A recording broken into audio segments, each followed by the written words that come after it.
কথা মনে রাখবেন, গণিত অনেক কঠিন। যুবকরা আওয়াজ দিতে হবে, গণিত অনেক। তো গণিত যদি আয়ত্ত করা এত কঠিনই হয়, পৃথিবীতে তো অঙ্কের মাস্টার আসলো কোন জায়গা থেকে?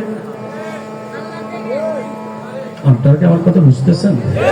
এখানে অনেক ছেলে এমন আছে, গণিত পরীক্ষার দিন আগের দিন রাত্রে তাহাজ্জুদ নামাজে বৈশাখ হয়, আল্লাহ আর পেতাম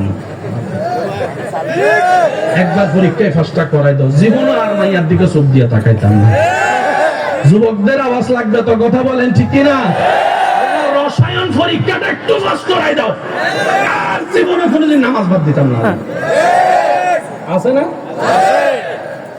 এত কঠিন হলে রসায়নের টিচার আসলো কোথা থেকে, অঙ্কের টিচার আসলো কোথা থেকে, পদার্থের টিচার আসলো কোথা থেকে, জীববিজ্ঞানের টিচার আসলো কোথা থেকে? মনে রাখবেন, পৃথিবীতে প্রত্যেকটা জিনিস প্রথমে কঠিন, কিন্তু আপনি যখন এটাকে আয়ত্ত করার জন্য লেগে যাবেন, আল্লাহ আপনাকে সহযোগিতা করে কাজটা আগায় দিবেন। সেজন্য কখনো তর্ক করে সময় নষ্ট করবেন না, অন্যের দোষ ধরে সময় নষ্ট করবেন না। দোষ ধরবেন নিজের, অন্যের করবেন প্রশংসা, দেখবেন আল্লাহ তাআলা আপনাকে দুনিয়াতেও ইজ্জতওয়ালা বানাবে, আখিরাতেও ইজ্জতওয়ালা বানাবে। সুবহানাল্লাহ। আল্লাহ দিতে প্রস্তুত, আমরা চাইতেও জানি না, নিতেও জানি না, রাখতেও জানি না। এখানে অনেক বাবার সন্তান এমন আছে, বাবা কষ্ট করে টাকা কামাইছে, ছেলের আর টাকা চিন্তা করার দরকার নাই, কিন্তু বাবা দেয় ব্যবসা, ছেলে রাখতে আছে। জোরে বলেন আছে? অনেক বাবা আছে নিজের টাকা দিয়ে ছেলের বিদেশে লাইন করে দিছে, 2 সপ্তাহ পরে ফোন করে কয়, আব্বা ভালো লাগে না, ছেলে আমার আছে। তো দোষ কার, বাবার না ছেলের? এটা সবসময় মাথায় রাখেন। আপনাদের কি ভাইয়া কষ্ট হচ্ছে? এবার আসেন, আজকে আমরা কোরআনকে একটু বোঝার চেষ্টা করব। বলেন না রে ভাইয়া? চেষ্টা করতে পারি? পৃথিবীর, মনে রাখবেন, সমস্ত কিতাব পড়ার জন্য চামড়ার চোখের দরকার, কোরআনকে পড়ার জন্য অন্তরের চোখের দরকার। কোরআন যদি বুঝতে চান, সুন্দর একটা মন লাগবে। নোংরা মন দিয়ে কোরআন বোঝা, এটা মাথায় রাখবেন সব সময়। মন পরিষ্কার, কোরআনের নূর আপনার কাছে আসবেই আসবে, এটাই নিশ্চিত।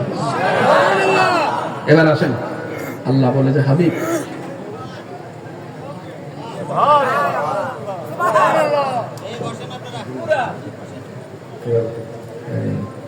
নবী পাইয়া কয়, আল্লাহ এটা তো তোমার দয়া, সত্য মূসা তোমার নিয়ামত পেয়ে কালিমুল্লাহ হয়েছেন, কথা বলার সুযোগ পেয়েছেন। আমি তোমার নিয়ামত পেয়ে মেরাজের দিদার করার সুযোগ পেয়েছে, দিদার করার সুযোগ পেয়েছে। দাউদ তোমার নিয়ামত পেয়ে কণ্ঠের তেলাওয়াতে সবাইকে পাগল করে ফেলেছে, আর আমি মুস্তাফা কথা বললে সাহাবারা পাখির মতো বসে তাকাই থাকতো, পাখির মতো বসে তাকাই থাকতো। দিন নাই রাত নাই, সবাই শুধু ঠেললেও যাইতো না, বসে থাকতো, শুনতে থাকতো, বসে থাকতো, শুনতে থাকতো। আবু হুরায়রাকে দেখা যাক, যা শুনেছে তাই মুখস্থ করে ফেলেছে। ইউসুফকে এত সুন্দর দান করেছ। যুবক, যে সুন্দরের জন্য পাগল, আসল সুন্দর কোথায় একটু দেখেন।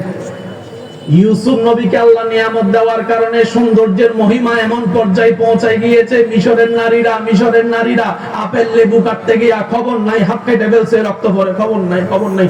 ইউসুফ নবী কত সুন্দর, কত সুন্দর, কত সুন্দর, কত সুন্দর।